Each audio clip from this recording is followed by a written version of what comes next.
The message arrived just as the weight of the week finally pinned me to the couch. It was Friday evening in the city that never quite sleeps, and I was done. Meetings that dragged, emails that multiplied, the low hum of exhaustion that made even breathing feel like effort. My apartment was dim, lit only by the blue glow of my phone and the streetlight sneaking through half-closed blinds. The notification pinged softly. Zane. Hey, you free tonight? Low-key thing at my place. Drinks, music, couple friends, nothing big. Thought it might pull you out of that cave you're in. No pressure.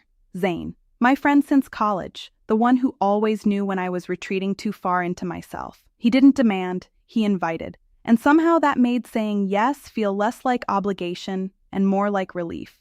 I typed back before I could overthink it. Me. Maybe. What time? Zane. 8. Elevator code is still your lucky number. Come whenever you're ready. Lucky number, he remembered. Of course he did. I showered, pulled on soft jeans and a loose sweater that felt like armor and comfort at once, and headed out. The cab ride was quiet, the city blurring past in streaks of neon and shadow. When I stepped into the sleek lobby of his building, the doorman nodded like he knew me. The private elevator whispered upward, smooth and silent, until the doors opened directly into Zane's loft. He was waiting right there, dark hair tousled, sleeves rolled up, that easy half-smile that always made the room feel warmer. You actually showed, he said, voice low and pleased.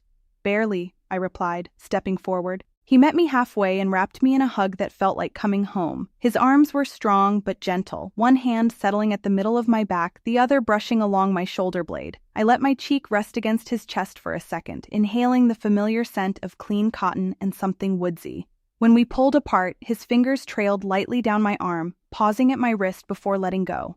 Come in, he said. They're already here. The space was breathtaking, wide open, walls of glass framing the glittering skyline, warm amber lights softening everything. Low R&B drifted from hidden speakers.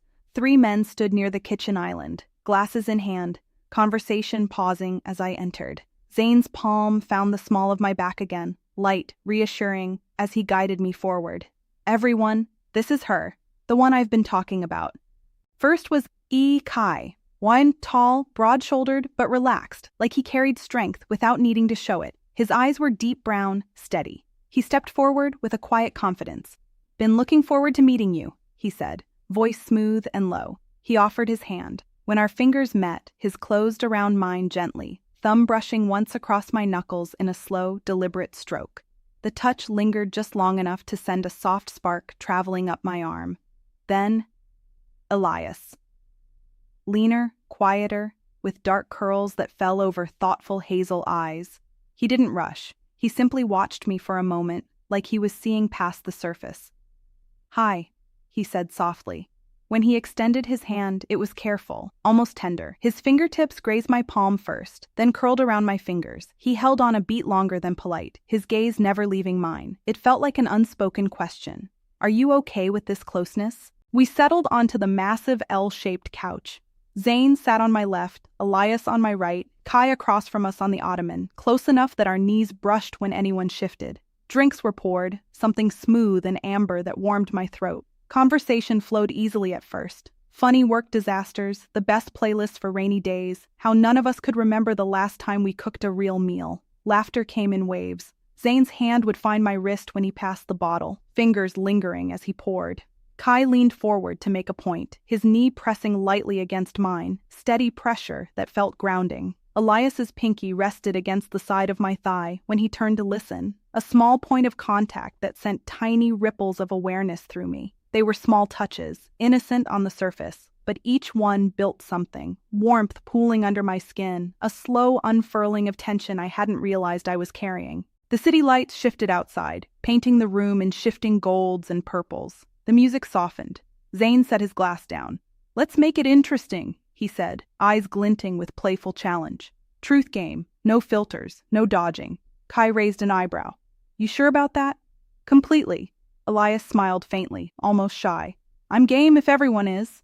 I laughed, nerves fluttering in my stomach. Okay, but if this gets too real, I'm out. Zane started. What's the most daring thing you've ever done? Stories spilled out easily. Kai had once quit a stable job on a Tuesday and flown to another continent with only a backpack. Elias had hitchhiked across 2 countries after a breakup, just to feel something again. Zane confessed to sneaking onto a closed pier at midnight to watch the stars with no one around. Then all eyes turned to me. I shrugged, cheeks heating. Honestly, nothing that exciting. I play it safe. Kai's gaze held mine, warm but direct. I don't believe that. There's more to you. Zane leaned closer, elbow on the back of the couch, fingers brushing my shoulder. We could help you change that tonight. The words hung there. The air thickened, not dramatically, just enough that every breath felt heavier. Elias spoke next, voice soft but steady. If you could spend the entire night talking to just one person here, who would it be? My heart slammed against my ribs. They were smiling, teasing, but their eyes were serious, waiting. I meant to laugh it off, pick one to keep things light. Instead, the words tumbled out raw and honest. Why choose? Silence fell, not uncomfortable. Charged, alive. Zane's fingers stilled on my shoulder. Kai's knee pressed more firmly against mine. Elias's gaze dropped briefly to my lips, then rose again, searching. I tried to backtrack with a nervous laugh. I was joking. Zane tilted his head, studying me. Were you really?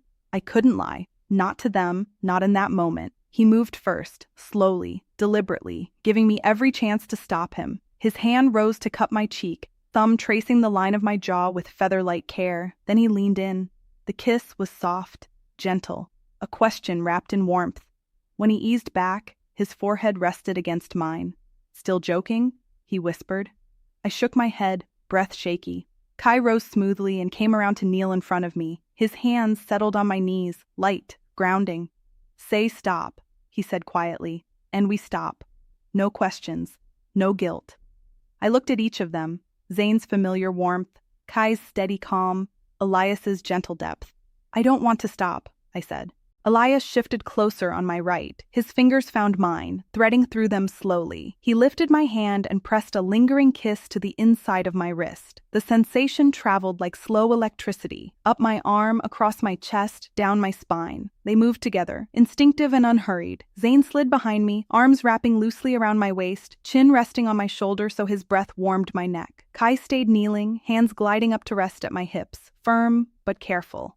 Elias stayed beside me, one hand still laced with mine, the other tracing slow, soothing patterns along my forearm. No one rushed, no one took, they simply were. Zane kissed the side of my neck, soft, open-mouthed, lingering just long enough to make me shiver. Kai leaned in, lips brushing my collarbone, then trailing higher along my jaw. Elias turned my face gently toward him and kissed me, deeper, slower, like he wanted to memorize every second of it. I felt held, surrounded, seen in a way that made my chest ache with something sweet and overwhelming.